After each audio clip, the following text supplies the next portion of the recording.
본문입니다. 한 번만 찾아보실래요? 어, 이 본문들의 공통점이 있는데요. 창세기 4장, 5장, 10장, 11장이 우리 머릿속에는 4장에는 가인과 아벨 사건이 나오고 11장에는 바벨탑 사건이 나온다라고만 알고 있는데 4장 후반절에 뭐가 나오고 바벨탑 사건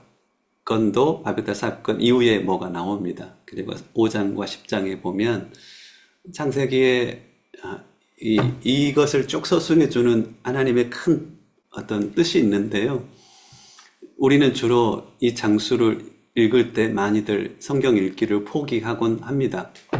바로 뭐가 나와 있냐면 족보들이 나와 있습니다. 창세기 4장, 5장, 10장, 11장에 족보들이 기록되어 있는데 족보를 읽다 보면 내가 왜 성경을 지금 읽지? 라고 하면서 성경을 처음 펼쳤을 때 그 강력한 열정이 사라지기 시작하고 성경 읽기를 도전해 보더라도 이 족보를 읽다 보면 성경 읽기에 대한 열정이 사라지는 것을 경험하는 사람들도 있습니다. 그런데 저는 이 창세기 족보 안에 새겨두신 하나님의 간절한 우리를 향한 소망, 하나님의 열망이 있는 것을 언젠가 발견하고 제 삶이 가끔씩 흐트러질 때 족보를 봅니다. 족보를 보면 내 삶의 잃어버린 방향들이 다시 이렇게 오리엔테이션 되는 것을 경험하곤 합니다. 아침에 일어날 때도 이 족보를 생각하면 내가 어떻게 살아야 되겠구나라는 것을 다시 한번 마음에 새기곤 합니다. 왜냐하면 하나님이 이 족보에 당신의 간절한 우리를 향한 사역자들과 성도들을 향한 간절한 소원과 열망을 굉장히 강하게 새겨두셨기 때문에 그렇습니다. 가끔씩 내 삶에 뭐가 중요한디? 라는 질문 앞에 혹은 내가 하루를 어떻게 살아가야지? 내가 나의 사역의 우선순위를 어디에 둬야지? 라고 고민할 때마다 이 족보를 떠올리고 그래, 그 삶이 주님께서 원하시는 삶이지? 라고 마음에 다시 한번 새기는 그런 은혜가 있었으면 좋겠다 싶어서 PPT와 설교를 준비해 보았습니다. 창세기 4장 16절과 26절 그리고 5장 21절과 24절이 오늘 본문입니다. 같이 읽으려고 하면 또 여러분들이 이 성경에 대한 열정이 사라질까봐 같이 읽지를 못하겠습니다. 족보를 읽으면 왠지 두렵습니다. 왜냐하면 갑자기 정신이 혼미해지고 내가 지금 왜 여기 와 있지라는 걸 잃어버리기 때문에 그렇습니다. 그래서 함께 읽지 않고 제가 설명을 해주면 나중에 여러분들에게 읽혀질 거라고 생각합니다. 이 족보가 기록되어 있는 특징이 있습니다. 이렇게 족보를 기록할 때 하나님께서 참 지혜로우신 분이신데 이 창세기 4장, 5장, 10장, 11장의 족보를 기록하게 하면서 굉장히 고민을 하시고 디자인을 하셨어요. 그래서 어떻게 디자인되어 있는가를 보는 것도 참 중요합니다. 두 가지 특징이 있는데요. 이것만 먼저 기억하고 같이 본문에 들어갔으면 좋겠습니다. 두 가지 특징이 있습니다. 그 두 가지 특징이 뭐냐면 중요한 사람들의 이름이 쭉 기록이 되어 있는데 예를 들면 한국의 조선시대 하면 여러분 조선시대 역사를 어떻게 기억합니까? 태정, 태세, 문단세, 예성년종, 임면선, 광인호연, 숙경년, 정순원철, 고순 이렇게 여러분들 외우잖아요. 그쵸? 마찬가지입니다. 창세기 역사를 쭉 하나님께서 나열할 때 아담으로부터 오는 중요한 사람들을 쭉 이렇게 나열을 합니다. 누가 누구를 낳고 누가 누구를 낳고 몇 세에 죽었더라 이렇게 나와 있습니다. 중요한 사람이 나온다는 것. 그러다가 가끔씩 여러분 조선시대 전체를 생각하면 전체 역사를 꿰고 있습니까? 아니면 어떤 중요한 사람이 어떤 업적을 이루었는지를 생각하십니까? 태조 조선을 건국했다. 태종 하면 강력한 리더십으로 중앙 집권 체제를 이루었다. 특별하게 세종을 세운 것이 태종은 가장 위대한 일이었다.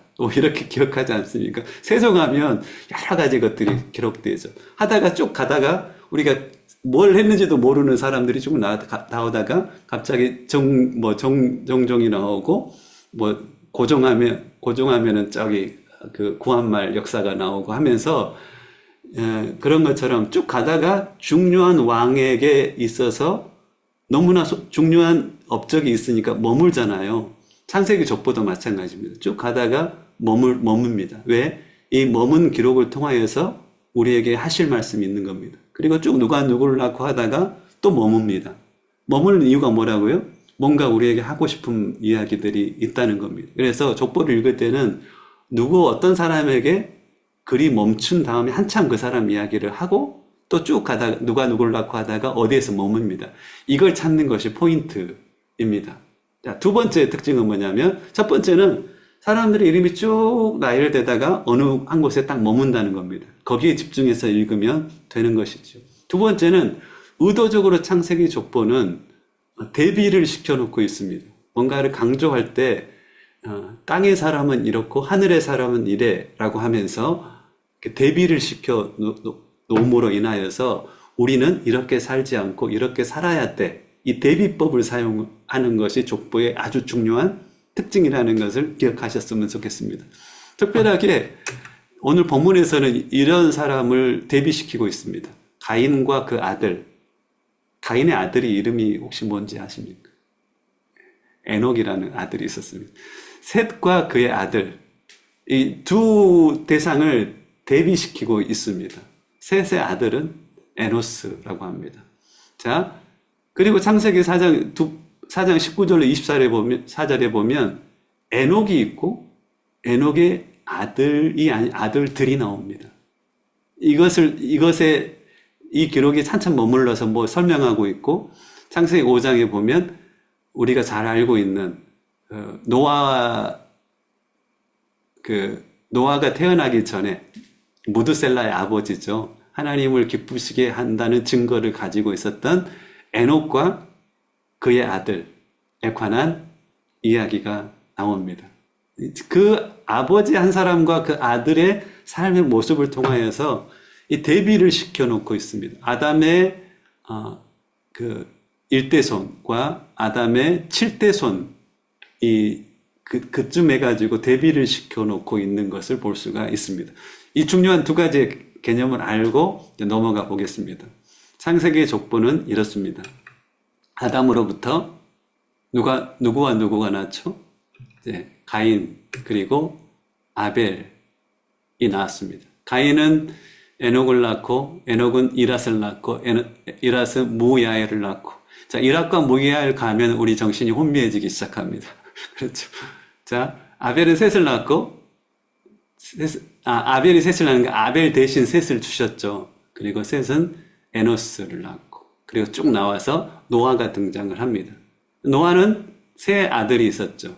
그 세 아들 중에 강조를 하고 있는 것이 함의 아들과 셈의 아들을 강조하고 있습니다. 어디에서 머무냐면, 자, 아담에서 한참 머물죠. 가인과 아벨에서 머뭅니다. 그리고 가인의 아들의 이름을 언급이 되고, 셋의 아들의 이름이 언급되면서 이걸 대비시켜 놓고 있습니다. 나아가서 쭉 가면 라멕이 나오는데, 자, 라멕의 두 아들을 이제 설명을 하면서 뭔가 하나님께서 우리 가운데 하시고자 하는 말씀, 간절한 열망을 토해내십니다. 그리고 셋으로부터 오는 에녹이라는 사람과 에녹의 아들을 통해서 우리의 삶은 이래야 돼라는 것을 굉장히 간절하게 우리에게 뱉어내고 있습니다. 자, 노아는 아들 셋인데 특별히 함과 셈을 구분하고 있어요. 그리고 그 족보를 오면서 함의 손주 니므롯이라는 한 존재에 대해서 한참 동안 설명합니다. 그리고 셈의 자손들 가운데 쭉쭉쭉 하다가 아브람이 그때서야 등장을 합니다. 자, 족보는 이 구조로 기록이 되어 있습니다. 한참 누가 누구를 낳고 하다가 머무는 곳이 있고, 머물 뿐만 아니라 어떤 대상과 어떤 대상을 대비시켜서 말씀을 하고 있습니다. 그것을 통해서 하나님께서 당신을 좇는 하나님의 백성들 가운데 하고 싶은 간절한 어떤 이야기가 있다는 겁니다.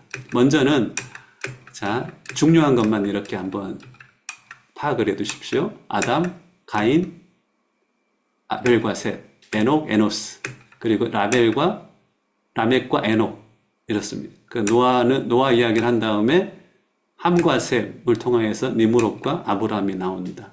이 구조를 가지고 족보를 읽으시면 됩니다. 그래서 누가 누구를 갖고 다 외우지 않아도 되는 것 같아요. 제 생각에는.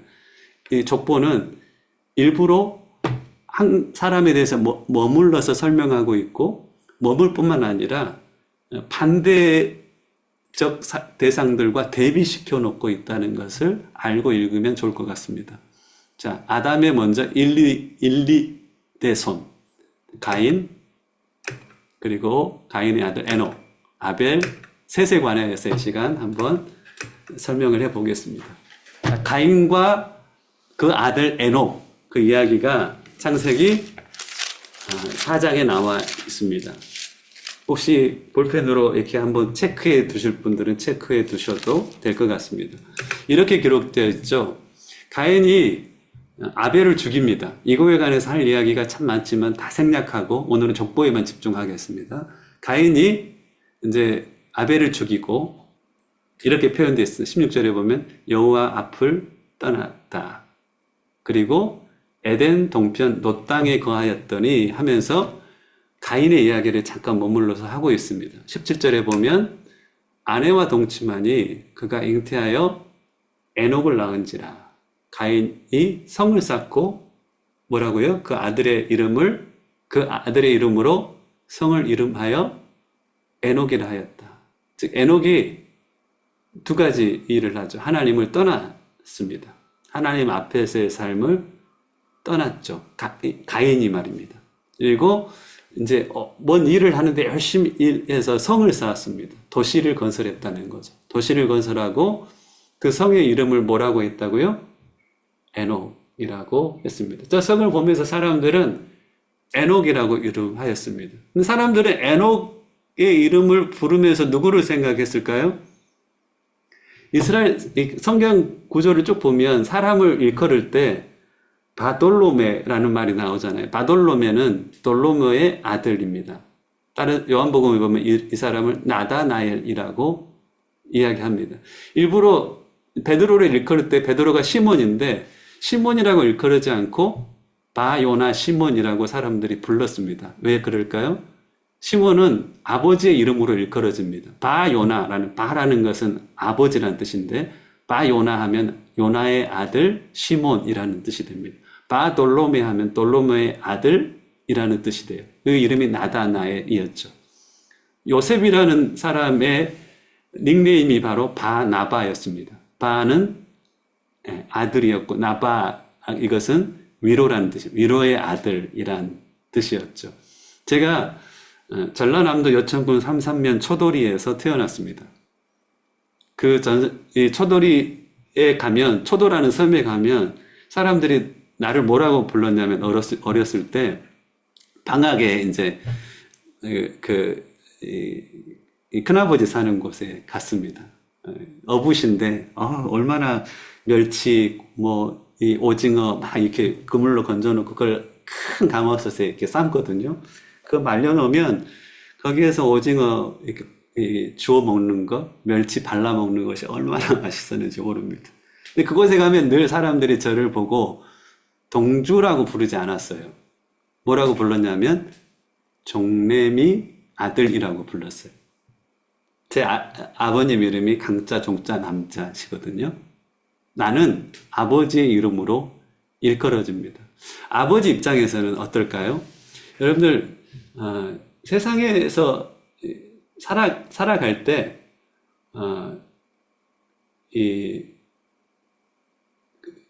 최고의 세상에서 누가 최고인가라고 이렇게 서로 이렇게 시기도 하면서 경쟁을 하잖아요. 어떤 사람이 최고인가요? 제가 초등학교 때는 싸움 잘하는 사람이 최고였거든요. 지금도 저희 여수중앙국민학교에 짱 2명을 저는 기억합니다. 영준이와 상만이 아주 위대한 짱이었죠.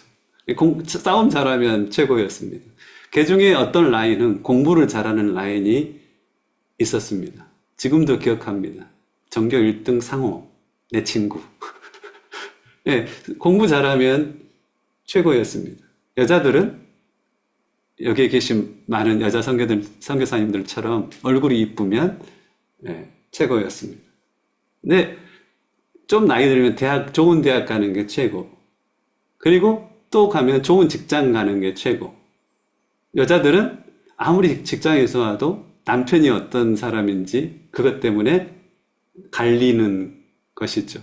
하지만 아무리 좋은 아내가 있고, 아무리 좋은 직장 가지고, 아무리 건강해도 이거 없으면 꽝입니다. 내 새끼가 잘못되면 꽝입니다. 그래서 모든 부모는 내 이름으로 일컬어진 자녀들을 잘 교육시키려고 합니다. 그렇죠? 오늘 가인이 성을 쌓고 그 이름을 에녹이라고 지었던 그 큰 업적을 이루고 난 다음에 에녹이라고 지었던 마음의 의도에는 그것이 담겨 있을 겁니다. 이 큰 성은 에녹이야. 내 아들 교육에 나는 성공했어. 달리 말하면 약간 부정적인 관점에서 이야기하면 자녀들의 성공을 통해서 내가 누구인지를 증명하려고 했던 사람 중에 한 명이었습니다. 하나님 앞을 떠나 여호와 앞을 떠나서 하나님 앞에서는 어떻게 살 것인지가 중요하지 않고 나의 업적을 통하여서 세상에서의 최고의 업적이라고 하면 나의 자녀의 어떠함을 통하여서 내가 누구인지를 세상 사람들에게 증명하고 싶었던 사람 중에 한 명이 바로 가인이었습니다. 자, 가인은 여호와 앞을 떠났고 성을 쌓고 그 아들의 이름을 에녹이라고 아들의 이름으로 성을 이름하여서 자기가 누구인지를 드러내려고 했습니다. 이게 본질적으로 하나님을 떠난 사람들의 삶의 모습입니다. 그가 사역자든 그가 교회에서 몇십 년을 봉사하며 살았든 간에 그 사역을 통해서 그 봉사를 통해서 결국은 내가 누구인지를 증명하려고 한다면 그것은 하나님을 떠난 인생 중에 하나입니다. 하지만 어떤 일을 통해서도 하나님이 어떠한 분이신지를 증거하며 살아간다면 그것은 하나님 앞에서의 성공자의 삶일 수 있습니다. 그것을 성경은 이야기를 하고 있습니다. 자, 4장 하반절에 보면 가인과 에녹의 반대편에 있는 사람들이 나옵니다.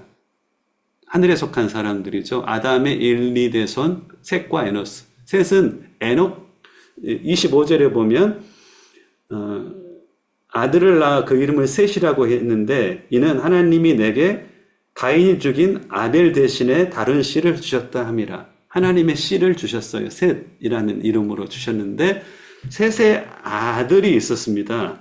26절 셋도 아들을 낳고 그 이름을 뭐라고 했냐면 에노스라 하였습니다.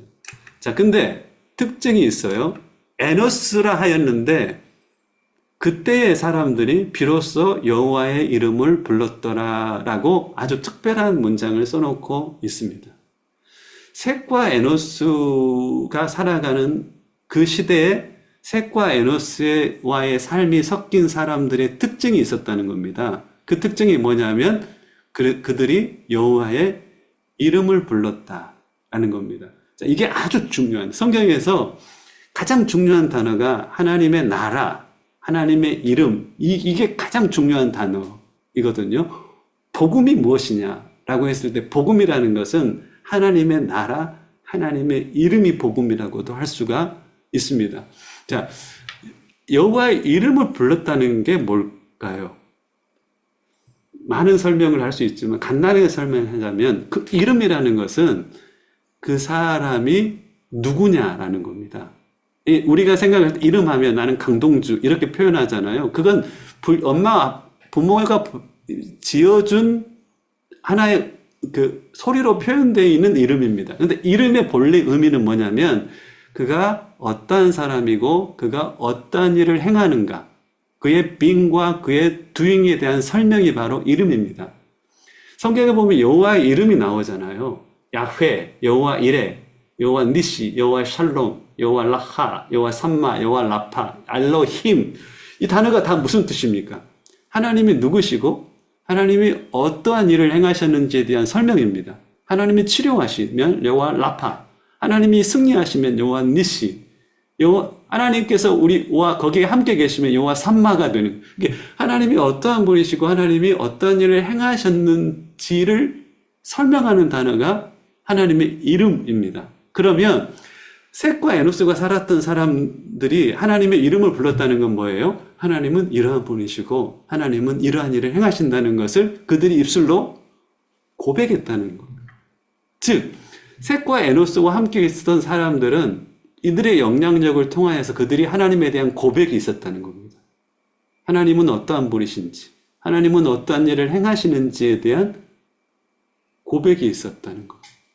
요한복음 1장 12절 말씀 여러분들 기억하실 거예요. 영접하는 자, 곧 그 이름을 믿는 자들에게는 하나님의 자녀가 되는 권세를 주셨으니. 저는 신앙생활 하면서 질문이 많았어요. 왜 그 이름을 믿는 자는 하나님의 자녀가 되는 권세를 얻지? 여러분, 이런 질문 안 해보셨어요? 그 이름을 믿는다는 게 뭔지 알아야지만이 하나님의 자녀가 되는 거잖아요. 그 이름을 믿는다는 건 뭘까요?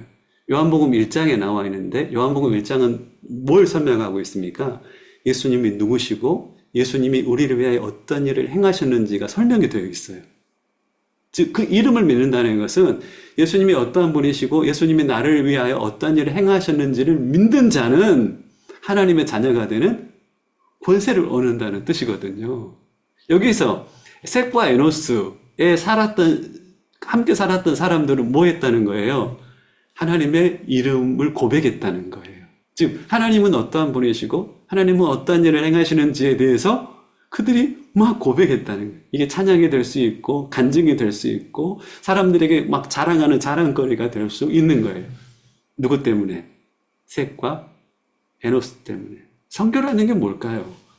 우리가 살아가는 그 장소에서 사람들로 하나님의 이름을 고백하게 하는 게 선교입니다. 예수님에 대한 고백이 있다면 그는 하나님의 자녀가 될 것이고, 하나님에 대한 이름에 대한 고백들이 늘어나면 늘어날수록 그 사람은 하나님을 아는 지식이, 참된 지식이 점점 더 풍성해지고 하나님과의 교제가 점점 더 풍성해지는 삶을 살아가는 겁니다. 선교라는 것을 정리할 때 많은 정의가 있을 겁니다. 내가 살아가는 그곳에 나와 함께 더불어 살아가는 사람들이, 셋과 에노스가 그리했던 것처럼 그 사람들에게 하나님을 향한 자기의 고백들이 하나둘씩 더 생기기 시작하는 것. 그게 선교라고 할 수 있을 겁니다. 자, 여러분들 가인과 에녹 그리고 셋과 에노스, 이걸 성경은 의도적으로 대비를 시켜놓고 있는 것이 이제는 보일 것 같습니다. 우리의 자녀 교육은 어떻게 돼야 될까요? 우리가 성공했어. 나는 너 때문에 성공한 사람이라고 일컬어주고 싶어. 이게 자녀 교육이 아니라는 거예요. 5월의 가정의 날, 우리가 자녀들과 함께 나누어야 될 것들은 너와 내가 살아가는 이곳의 사람들이 여호와의 이름을 고백하게 하자. 이게 성도의 부모와 자녀들이 가정의 날 대화를 나눌 수 있는 좋은 대화의 주제일 수 있을 겁니다. 자, 두 번째 갑니다. 두 번째는 성경은 쭉 누가 누구를 낳고 하다가 에녹이 이랏을 낳고 이랏이 무야엘을 낳고 무야엘이 무드사엘을 낳고 하면서 라멕까지 갔는데, 라멕에서 한참 동안에 그 창세기 4장 19절로 24절까지 6개의 절을 사용하고 있어요. 머문다는 겁니다. 그리고 이 라멕의 아들 야발과 유발에 대해서 언급할 뿐 아니라 창세기 5장에 보면 아담의 또 다른 7대손, 반대편에 있는 7대손과 무드셀라를 대비를 시켜놓고 있습니다. 에녹까지는 누가 누구를 낳고 누가 누구를 낳고 계속 이렇게 해요. 에녹에 가서 성경에 머물고 있다는 겁니다. 의도적으로 라멕과 에녹을 대비시켜 놓음으로 우리에게 하나님이 뭔가 하시고 싶은 이야기가 있다는 겁니다. 그럼 어떻게 이야기가 됐는지 한번 보겠습니다. 아담의 6대손 라멕. 자, 라멕에게는 아내가 둘 있었다는 것을 기록하고 있습니다. 하나는 아다라고 나오고 하나는 실라라고 나옵니다. 자, 실라가 나오는데 아다의 이름의 의미는 장식이라는 뜻입니다. 그리고 아다를 통하여 나온 두 아들이 있는데 야발과 유발입니다. 쟤는 이름이 동주고요. 저희 동생 이름은 동균입니다. 돌림자가 뭐예요? 동자입니다. 이 라멕의 아들의 돌림자는 발입니다. 발. 이건 성경적인 이야기가 아니라 제가 우기는 겁니다. 야발, 유발입니다.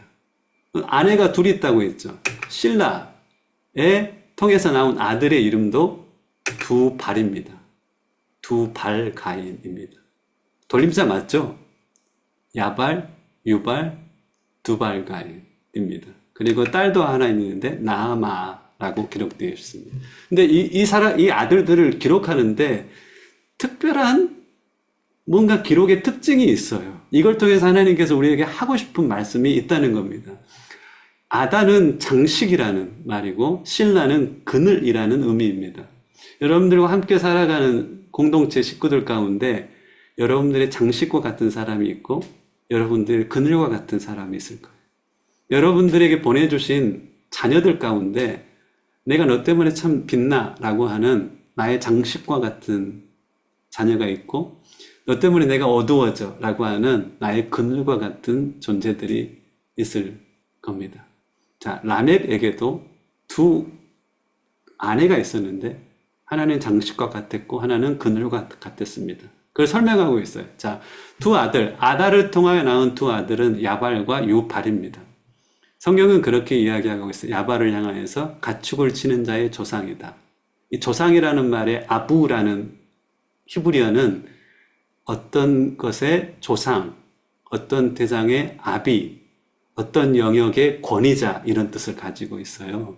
그러니까 가축 치는 자의 조상 이렇게 이해하면 안 되고 가축 치는 자들 중에 최고의 권위자 이렇게 설명하면 정확한 표현입니다. 즉 목축업자의 아버지. 여러분 음악의 아버지라고 하면 바흐를 생각하잖아요. 그러잖아요. IT계의 아버지, 뭐 스티브 잡스 이런 사람들을 생각할 수도 있습니다. 즉 그 영역에 있어서 최고 권위자 이런 의미를 가지고 있습니다. 아다를 통하여 난 야발은 자식 교육을 아주 잘 시켰습니다. 그때 당시에 최고의 그 직업은 IT라든가 AI가 아니었어요. 목축업이었을 겁니다. 그러니까 이 목축업자들이 저렇게 목축업을 하는 거야 라고 배울 수 있는 권위자가 바로 야발이었다. 아부. 영역에 있어서의 최고의 권위자였다는 겁니다. 유발은 수금과 퉁소를 잡는 모든 자의 조상입니다. 예술의 영역에 있어서의 최고의 권위자, 음악인의 아버지라고도 표현할 수 있을 겁니다. 자식 교육 잘 시켰어요? 못 시켰어요? 아다가 책임졌겠죠. 나의 장식과 같은 아다는 뭔가 이렇게 머리가 참 좋았던 것 같습니다. 엄마 따라서 야발과 유발도 교육을 잘 받았어요. 그래서 어떤 영역에 있어서의 최고 권위자가 됐다는 겁니다. 실라는 그늘의 의미를 가지고 있어요. 성경은 이렇게 이야기합니다. 도발가인을 낳았는데 구리와 쇠로 여러 가지 기구를 만드는 자였더라. 이 말이 무슨 말일까요? 흔히 이렇게 구리와 쇠를 잡는 자의 조상이었다. 이렇게 표현하고 있어요? 그렇지 않아요. 그냥 이 사람의 직업은 구리와 쇠로 여러 가지 기구를 만드는 대기업이 아닌 중소기업에서 일했던 어떤 사람처럼 표현하고 있습니다. 지방의 어느 다니는 어떤 공대에 나와서 이런 직장을 가지고 있는 사람이 두발가인이었어요. 딸도 있었는데 나아마입니다. 나아마는 설명이 없습니다. 보면 이 사람에 대해서 나아마에 대해서 할 이야기가 없었던 것처럼 보입니다. 자, 보세요. 성경은 이 가인의 후손을 쭉 이야기하면서 라멕에게 멈춥니다. 그 라멕의 자녀들 이야기를 한단 말입니다. 그렇죠. 근데 어떤 자녀들은 탁월했어요. 이것은 나의 장식이 되었어요. 어떤 사람들은 아이고 차라리 없었으면 하는 그런 대상들도 있었다는 겁니다. 라멕은 자녀의 어떠함을 통해서 자녀라는 것은 있잖아요. 나의 업적을 의미할 수도 있어요. 내 어떠한 업적을 통하여서 내가 누구인지를 여전히 표현하려고 하고 있습니다. 자, 그런데 그 반대편에 아담의 6대손 하늘의 사람이 있습니다. 바로 에녹인데 창세기 5장 21절과 22절에 보면 이렇게 표현하고 있습니다. 성경은 에녹은 65세에 무드셀라를 낳았고 무드셀라를 낳은 후 300년을 하나님과 동행하며 자녀를 낳았으며 그는 365세를 살았더라. 이렇게 표현하고 있습니다. 에녹이 하나님과 동행하더니 하나님이 그를 데려가심으로 세상에 있지 아니하더라. 땅의 사람들이 설명할 때는 자꾸만 그가 이룬 업적이 나오잖아요. 근데 하늘의 사람들을 설명할 때는 업적이 나오는 게 아니에요. 땅에서 이룬 성과가 나오는 게 아니란 말입니다. 뭐가 나옵니까? 셋과 에노스는 그가 살았던 사람, 함께 살았던 사람들이 하나님의 이름을 부르더라. 에녹은 뭐라고 표현하고 있어요? 무드셀라를 낳았고, 무드셀라를 낳은 후 300년을 하나님과 뭐 했더라? 동행했더라. 제가 선교사 기도회를 통해서 배운 너무 소중한 단어이고 그것이 저의 기도 제목이 된 단어가 있습니다. 하나님과 동거하고 하나님과 동역하며 하나님과 동거하고 하나님과 동행하며 하나님과 동역하는 사람. 이 언어를 제가 이 기도를 통하여 배웠는데요. 정확히 그 사람이 누구냐면 에녹이었습니다. 그리고 에녹은 하나님을 기쁘시게 하는 자라 하는 증거를 얻었다라고 히브리서 11장에는 기록되어 있습니다. 이 사람들이 에녹이 하나님과 동행하는 그 모습들을 보면서 뭐라고 이야기했더라고요? 저 사람은 하나님이 참 기뻐하셔 라고 하는 증거를, 사람들의 일컬음을 받았다는 겁니다. 히브리서 11장 5절 에녹은 하나님을 기쁘시게 하는 자라는 증거를 받았으니, 이 증거를 받았다는 것이 마르튀레오라는 단어이거든요. 평판을 받았다라는 뜻입니다. 즉 에녹은요, 그 살아가는 시대, 함께 살아가는 시대의 사람들이 야, 하나님이 참 기뻐하셔 가실 것 같아. 예수님이 세례를 받으시고 물 위에 올라오셨을 때 하늘에서 음성이 들립니다. 이는 내 사랑하는 아들이요 나의 기뻐하는 자라. 그 음성이 에녹을 향해서도 있었다는 것이고, 제 가장 큰 소원은 그 음성을 주님 앞에 듣는 겁니다. 사랑하는 아들아, 내가 너로 인하여 참 기쁘다. 사랑하는 딸아, 내가 너의 삶을 보니 너로 인하여 내가 참 기쁘다. 너의 섬김의 그 사역들을 보니 내가 너로 인하여 참 기쁘다. 그날 주님 다시 오실 때 그 보좌 앞에 서서 이 음성 들을 수 있다면 얼마나 좋을까 생각해 봅니다. 사랑하는 아들아, 내가 너로 인하여 참 기뻤다. 사랑하는 딸아, 내가 너의 삶을 바라보면서 참 기뻤다. 이 음성을 들을 수 있다면 얼마나 좋을까. 에녹은 그랬던 사람입니다. 자, 에녹의 아들을 혹시 아십니까? 에녹은 아들을 낳았는데 그 아들이 무드셀라라는 아들을 낳았습니다. 무드셀라. 근데 특별한 기록이 있어요. 보세요. 에녹이 65세에 무드셀라를 낳았어요. 그죠? 무드셀라를 낳은 후 300년을 하나님과 동행했어요. 이상하지 않나요? 에녹이 어떤 계기로 하나님과 동행하는 삶을 살았는데, 어떤 계기로 하나님과 동행하는 삶을 살았다고요? 무드셀라를 낳은 후에 하나님과 동행하는 삶을 살았어요. 그러면 무드셀라를 낳았을 때 무슨 일이 있었다는 거죠? 무드셀라를 낳았을 때 어떤 카이로스의 시간을 에녹이 경험했다는 겁니다. 여러분들에게 그 사건이 있지 않나요? 저는 1994년 겨울 하나님 만나고 싶어요. 내가 하나님이 살아계시면 내 하나님을 위해서 내 목숨 드릴 거예요. 그 저녁 교회 어두운 그 뒤편 마지막 의자에 앉아 있을 때 저 삶의 카이로스의 시간이 찾아왔어요. 그 뒤로 제 삶 가운데는 하나님과 동행하는 훈련이 시작됐거든요. 에녹에 있어서 무드셀라를 낳았을 때에 어떤 일이 있었습니다. 무드셀라라는 이름의 의미가 있어요. 그가 죽으면 그것이 오리라. 제임스 보이스라는 성경학자의 이야기입니다. 무드셀라라는 의미는 그가 죽으면 그것이 오리라. 무슨 의미일까요? 여러분들 무드셀라가 죽었을 때 무슨 사건이 있었는지 아세요? 노아의 홍수가 시작이 돼요. 이걸 말하자면 성경에서 나와 있는 첫 번째 선지자, 이게 성경에 기록되어 있는 이제 기록의 내용을 봐서 첫 번째 선지자는 바로 에녹이라고 할 수가 있습니다. 유다서에 보면, 신약성 유다서에 보면 에녹에게 하나님께서 어떤 종말에 관한 메시지를 던졌는지가 나와 있습니다. 즉 에녹은요, 무드셀라를 낳았을 때 하나님께로부터 어떤 메시지를 받습니다.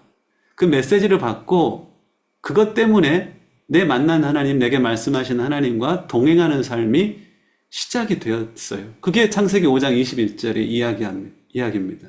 근데 어떤 메시지를 받았는지는 뭘 보면 아냐면 무드셀라의 이름과 그 삶의 예언적 성취를 보면 압니다. 무드셀라는 그가 죽으면 그것이 오리라라는 의미입니다.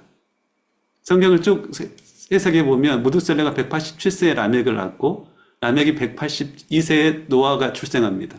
즉 369년 무드셀라 이후에 369년 이후에 노아가 출생하고 노아가 600세 때 홍수가 터집니다.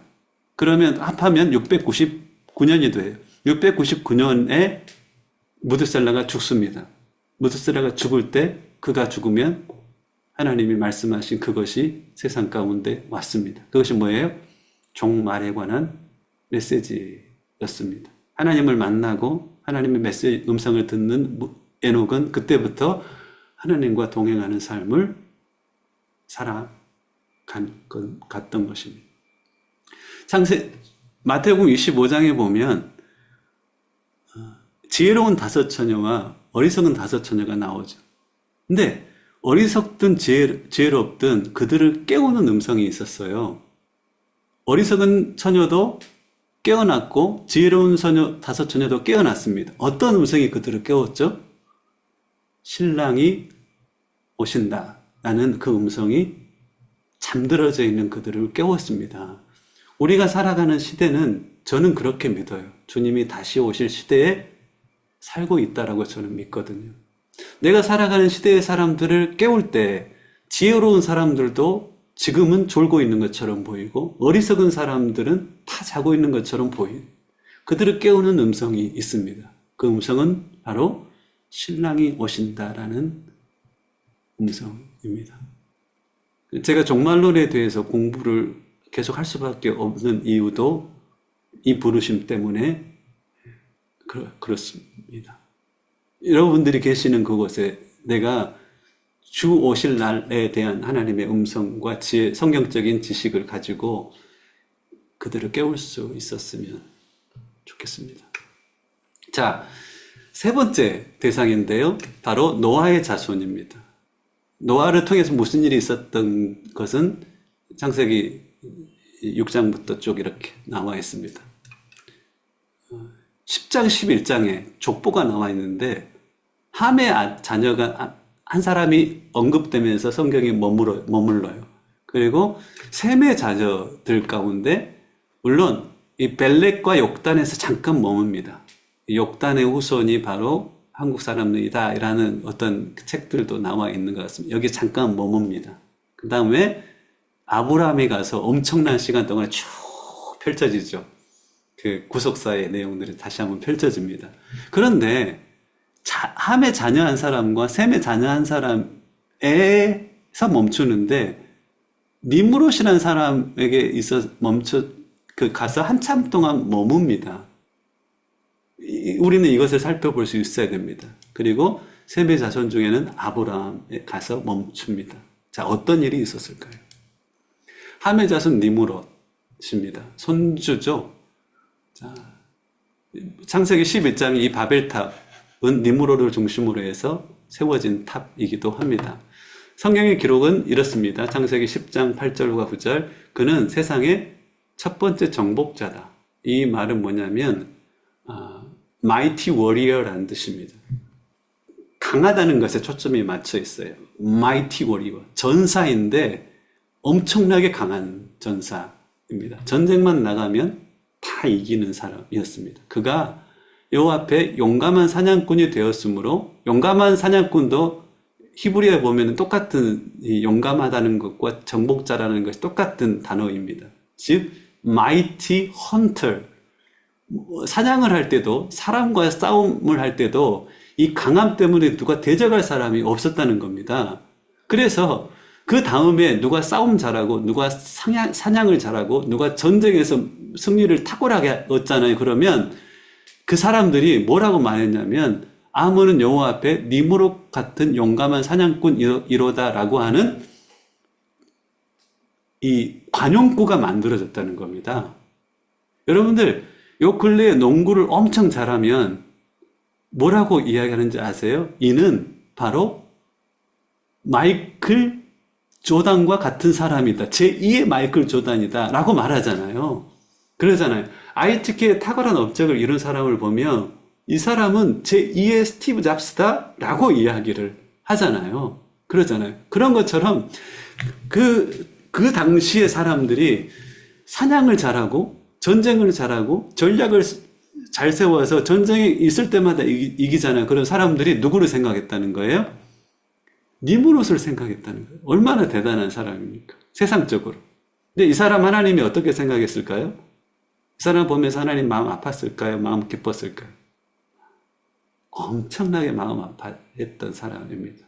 바벨탑 사건은 이 사람을 중심으로 해서 세워졌습니다. 즉, 보세요. 이 사람은 유능했어요.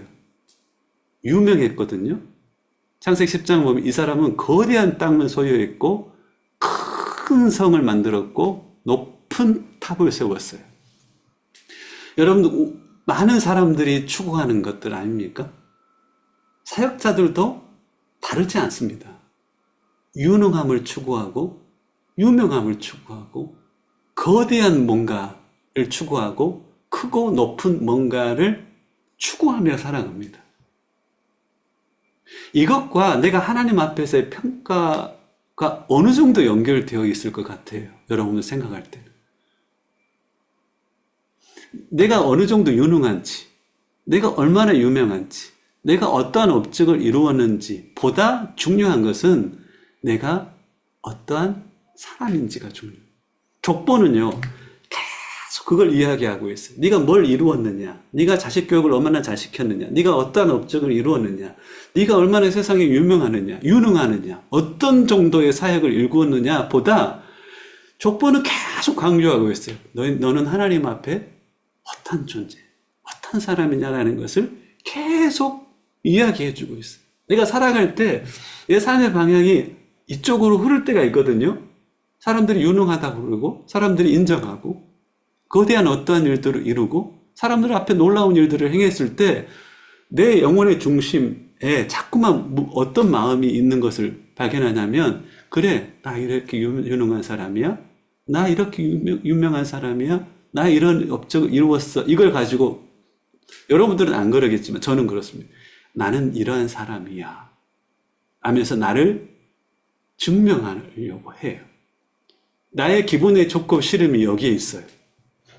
내가 하나님 앞에 어떤 거룩한 삶을 살아가느냐에 따라서 나의 우쭐과 나의 기쁨과 슬픔이 결정되는 게 아니라 이것이 나의 감정의 상태를 결정하는 겁니다. 니무롯은 전형적인 성경에 나와 있는 모든 사람들 가운데 가장 위대하다라고 일컬어질 만한 뭔가를 갖추고 있었던 사람입니다. 근데 하나님 앞에 철저한 반역자의 삶을 살았었죠. 이 반대편에는 누가 있냐면 아브라함이 있어요. 여러분들 아브라함의 삶을 보면 하나님이 부르셔서 갈 바를 알지 못하고 떠났어요. 하나님의 나를 향한 축복의 약속을 믿고 떠났어요. 넉넉하지 않은 삶을 살았어요. 하란에서 세겜으로 옵니다. 세겜으로 와서 뭐 하냐면 엄청난 일을 이루었다. 성경은 기록하고 있지 않습니다. 여호와께서 아브라함에게 나타나 가라사대 내가 이 땅을 네 자손에게 주리라 하신지라. 그가 자기에게 나타나신 여호와를 위하여 그곳에 단을 쌓았다. 아브라함이 한 일이 뭐예요? 그곳이 하나님이 계신 곳임에 예배의 단을 쌓았던 거예요. 전심으로 하나님을 의지하고 하나님을 높였던 것. 그 단에 자기를 드렸던 겁니다. 하나님 나는 당신의 것입니다. 이게 하나님 보시기에 하나님을 기쁘시게 하는 고백으로 살아가는 사람의 특징입니다. 아브라함이 이 세겜에서 베델로 옮깁니다. 베델로 가서 뭐 했을까요? 거기서 베델 동편 산으로 옮겨 장막을 치니 거기서 위대한 일을 이루었다고요? 아니요. 선은 베델이요. 동은 아이라. 그가 그곳에서 여호와를 위하여 단을 쌓고 여호와의 이름을 불렀어요. 여호와 이름을 부른다는 것의 의미는 하나님은 내게 이러한 분이시고 하나님 내게 이러한 일을 행하셨습니다. 라는 고백을 드렸다는 것. 뭘 하고? 단을 쌓고. 니므롯은 탑을 쌓고 그 위에 자기를 들렸어요. 아브라함은 단을 쌓고 그 위에 자기를 드렸어요. 그 차이. 니므롯은 탑을 쌓고 그 위에서 자기를 들렸어요. 아브라함은 단을 쌓고 그 위에 자기를 드렸어요. 내 삶이 예배의 단을 쌓지 않고 예배를 통하여 나를 드리지 않은 많은 삶이 위대한 업적을 이루고 탑을 쌓고 자기를 들내고 있는 모습들이 있다는 겁니다. 왜 제가 이 말씀을 계속 드리냐면 죄송해요. 제 부르심 중에 몇 가지가 있거든요. 하나님이 그 음성과 환상으로 나는 너를 이렇게 쓸 것이야 라고 했던 그 하나님의 부르심 중에 하나가 뭐냐면 제가 어떤 것들이 내 눈앞에 보이는데 교회에 있었거든요. 교회인데 교회 안에 우상이 가득한 거예요. 저는 깜짝 놀랐어요. 내가 살아가는 교회에. 교회라는 것은 하나님께서 세상에서 부름받은 하나님의 사람들이잖아요. 그 교회에 우상이 가득한 거예요. 처음 예수님을 내가 인격적으로 만났을 때 그걸 도무지 이해를 못하겠다. 왜 주님이 살아가는 교회에 우상이 가득하지?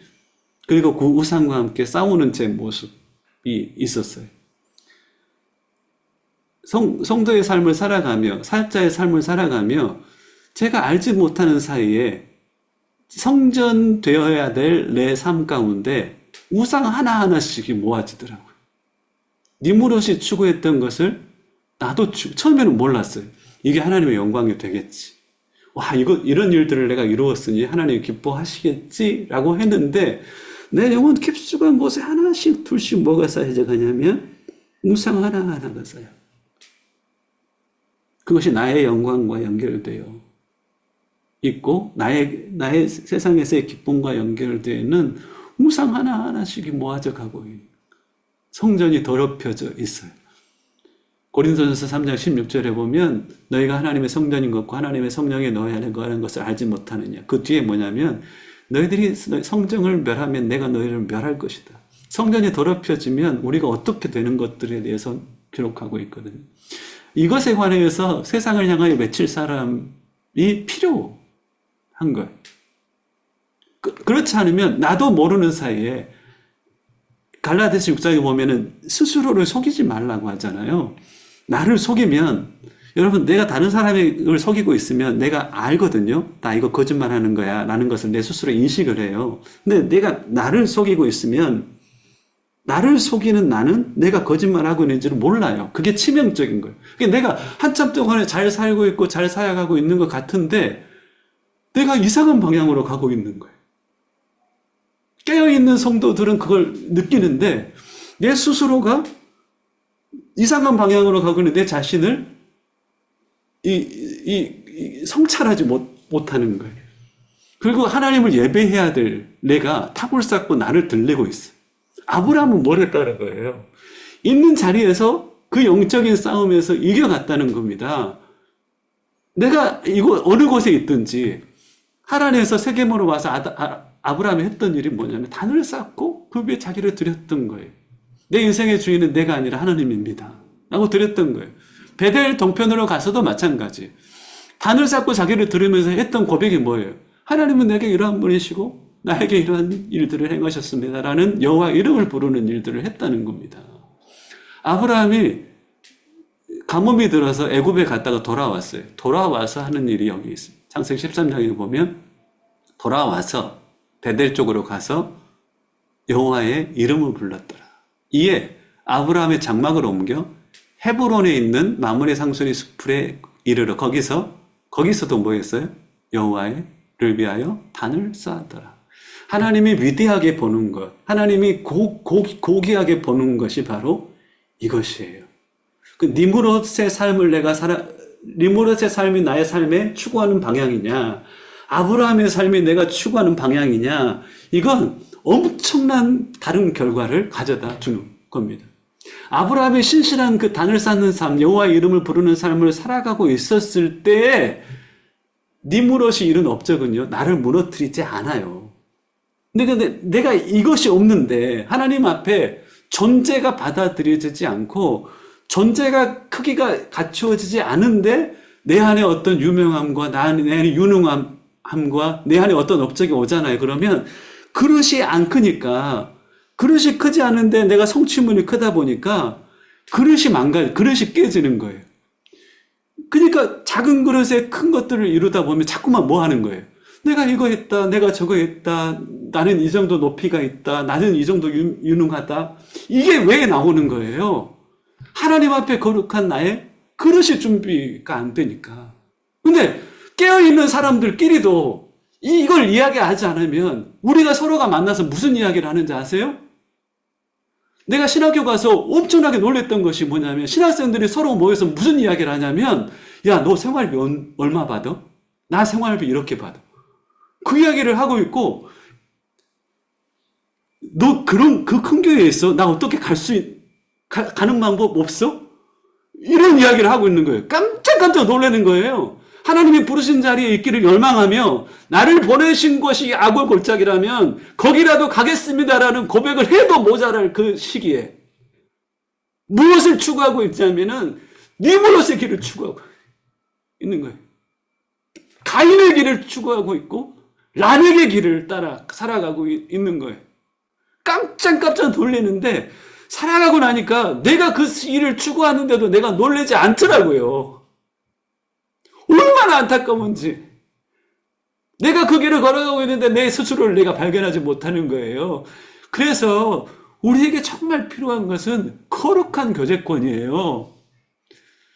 니므롯과 니므롯이 만나서 내가 얼마나 더 유명한지, 내가 얼마나 큰 일을 이루었는지를 나누는 그 교제가 아니라 하나님 앞에 내가 얼마나 거룩하지 않은지, 내 삶이 얼마나 하나님의 뜻하시는 그 길에서 벗어나고 있는지에 대해서 눈이 적셔가면서 서로가 서로 안에 그 자성의 고백을 하는 그 만남이 어떤 만남보다 귀한 거예요. 한국에 신학교 때 같이 교제했던 친구들이 목회를 하고 있어요. 어떤 친구는 개척교회 하고 있고 어떤 친구는 성장한교회 청명 받아서 사역하고 있어요. 신학교에서 그래서 거룩한 교제를 가지려고 했던 한 분이 오늘도 전화가 오셨어요. 가끔씩 전화를 하면 제가 물어봐요. 그곳에서 그 거룩한 교제권이 있냐고 물어봐요. 안 그러면 죽을 것 같아서 물어보는 거.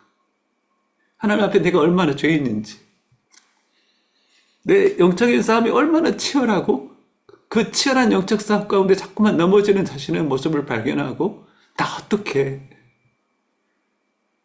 이 마음을, 이 삶의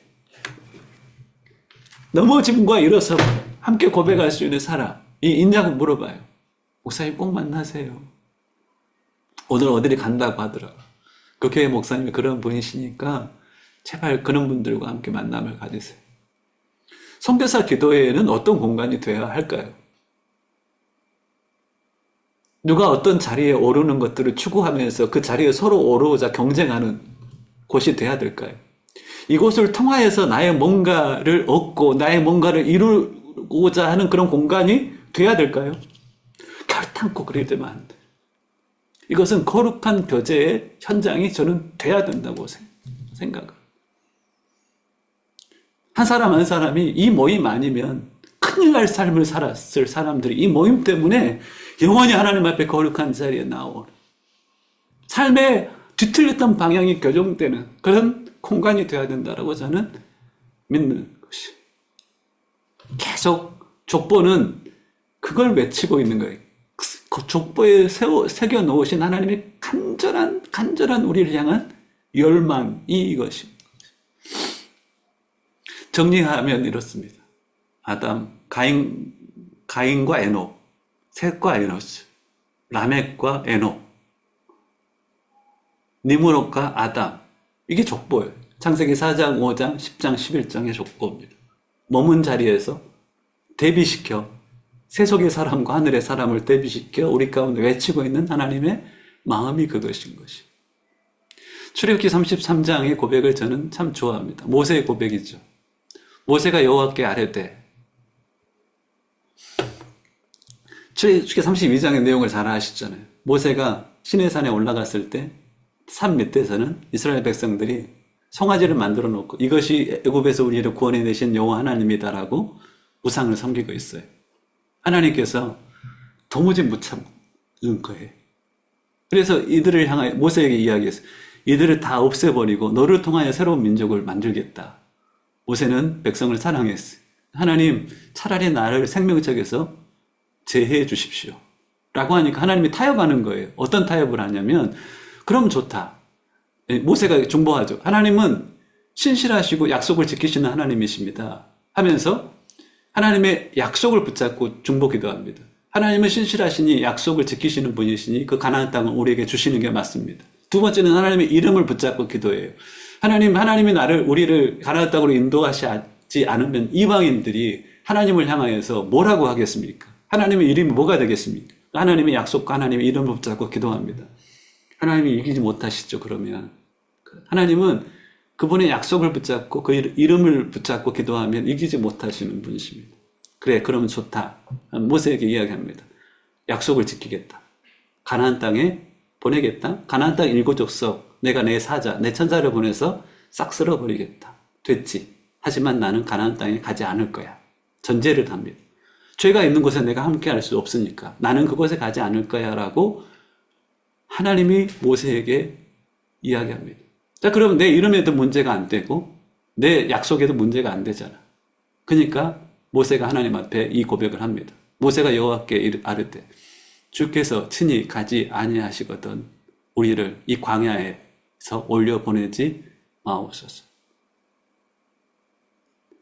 주님이 없는 곳, 없는 적과 꿀이 흐르는 땅 원치 않습니다. 주님이 계신 척박한 광야를 나는 선택하겠습니다.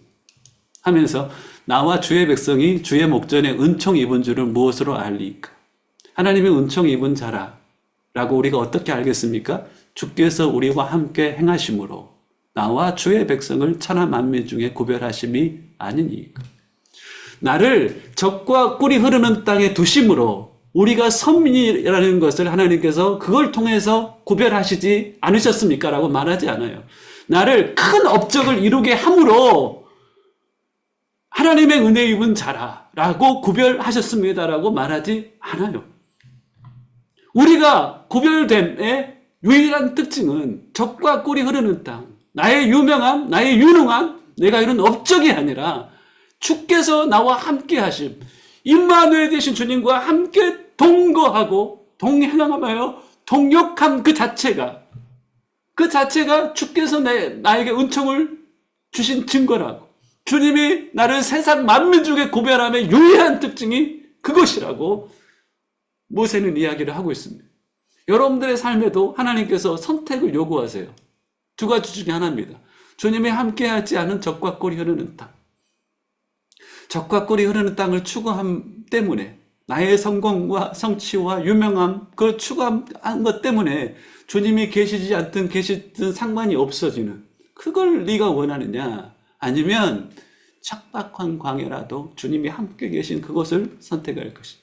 그 거룩한 곳, 좁은 길, 주님이 먼저 가신 그 좁은 길은 편안한 곳이 아니에요. 주님이 함께 하신 척박한 광야를 선택할 것입니다. 주님이 이 족보를 통해서 너 삶을 선택할 것이 뭐야? 가인의 삶을 선택할 거야? 아니면 셋과 그 아들의 삶을 선택할 거야? 라멕의 삶을 선택할 거야? 아니면 에녹의 삶을 선택할 거야? 니므롯의 삶을 선택할 거야? 아니면 아브라함의 삶, 그 바보 같은, 뭔 소유가 있는 것도 아닌 그 바보 같은 삶을 선택할 거야? 나아가 주님이 함께하지 않는, 주님이 함께하면 상관없는 적과 꿀이 흐르는 땅을 선택할 거야? 아니면 내가 부른 곳, 내가 함께하는 그 광야를 선택할 거야? 라고 주님이 우리에게 요청하신다면 나는 무엇을 선택하실 것인지 이 시간 여러분들이 결단하고 선택할 수 있었으면 좋겠습니다. 제가 제일 좋아하는 시편은 시편 23편이 아닙니다. 시편 131편입니다. 다윗 또한 이 고백이 있었습니다. 내용을 보십시오. 여호와여 내 마음이 교만하지 아니하고 내 눈이 오만하지 아니하오며 무엇 때문에? 내가 가진 소유, 내가 이룬 업적 때문에 교만해지지 않길 원합니다. 뒤에 설명하고 있어요. 내가 큰 일과 감당하지 못할 놀라운 일을 하려고 힘쓰지 아니하나이다. 내가 추구하는 것이 큰 일을 행하고 놀라운 일을 행함으로 나를 증명하려고 하는 것, 그건 힘쓰지 않겠습니다. 내가 힘쓰는 것은 하면서 모세가 이렇게 이야기합니다. 실로 내가 힘쓰는 것은 내 영혼으로 고요하고 평온하게 하기를, 거룩하게 하기를 젖된 아이가 그 어머니 품에 있음 같게 하였나니 내 영혼이 젖된 아이와 같대다. 다윗이 애썼던 건 뭐냐면 하나님의 임재 가운데 내 영혼이 고요하고 평온한 것, 내 존재가 하나님의 품에 거하는 것입니다. 하나 조심할 것은 뭐였어요? 젖된 아이가 그 어미 품에 있음 같게 하였다. 젖을 떼지 않은 아이는요, 하나님을 구하지만, 어머니를 구하지만 어머니의 젖을 구합니다. 젖을 뗀 아이는 어머니를 구하는데 젖을 구하지 않습니다.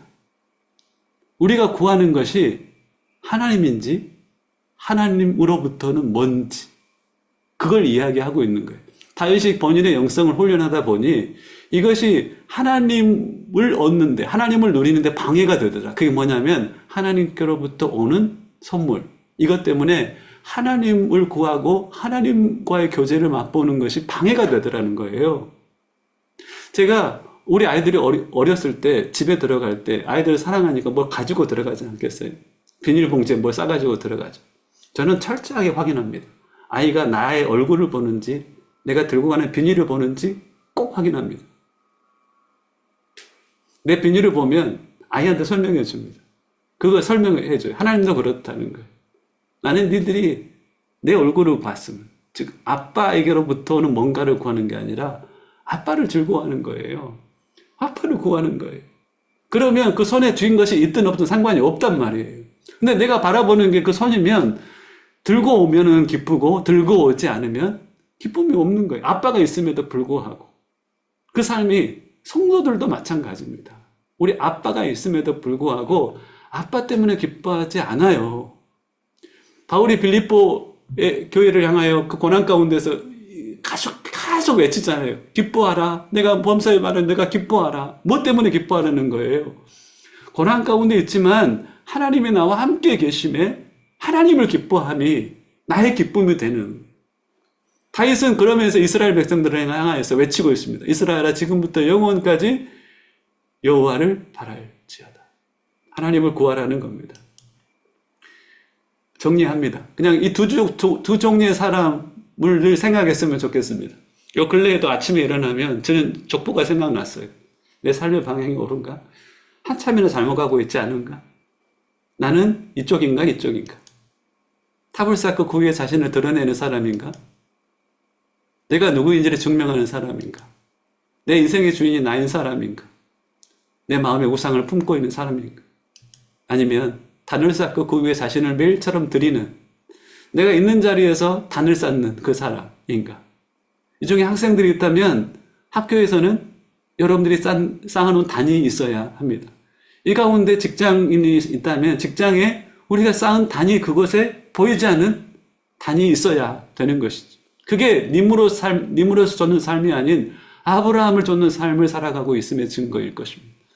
내가 누구인지를 증명하는 사람이 아니라 하나님이 누구신지를 증명하며 사는 사람입니다. 셋과 에노스가 이래했기에 그와 함께 살았던 사람들은 하나님이 누구십니다라는 고백이 있었던 것이지. 내가 인생의 주인 된 사람이 아니라 내 영혼의 중심에 하나님을 모시고 살아가는, 주님이라고 말하며 주는님이라고 읽지 않고 주님이라고 말할 때마다 주는님이 아니라 주인님이라며 하나님이 나의 삶의 주 되십니다 라는 고백으로 살아가는 사람인지. 이 시간에 함께 이 찬양을 좀 했으면 좋겠다 싶어서,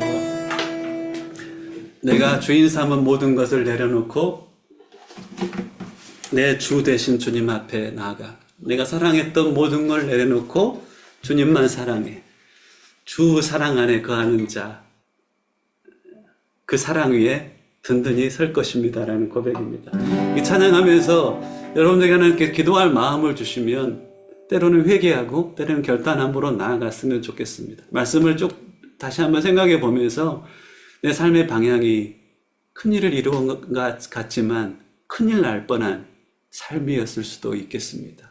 돌이킴의 은혜를 내게 허락하시옵소서. 이 공동체를 위해서 기도하면서 하나님, 그러한 것들, 거룩한 삶의 방향들이 나누어지는 만남 때문에 그 거룩함이 더해져 가는 복된 공동체가 되게 하여 주옵소서. 그 고백도 있었으면 좋겠습니다. 찬양하며 기도하며 하나님 앞에 함께 나아가십시다. 내가 주인 삼은 모든 것 내려놓고 내 주 되신 주 앞에 나가, 내가 사랑했던 모든 것 내려놓고 주님만 사랑해. 주 사랑 어디 분당해도 기분마다 저러 나를 잠잠케 해. 주 사랑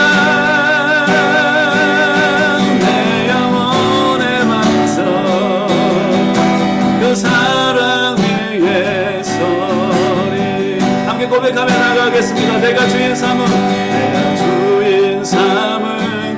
모든 것 내려놓고 내 주 되신 주 앞에 나가, 내가 사랑했던 모든 것 내려놓고 주님만 사랑. 다시 한번 고백합니다.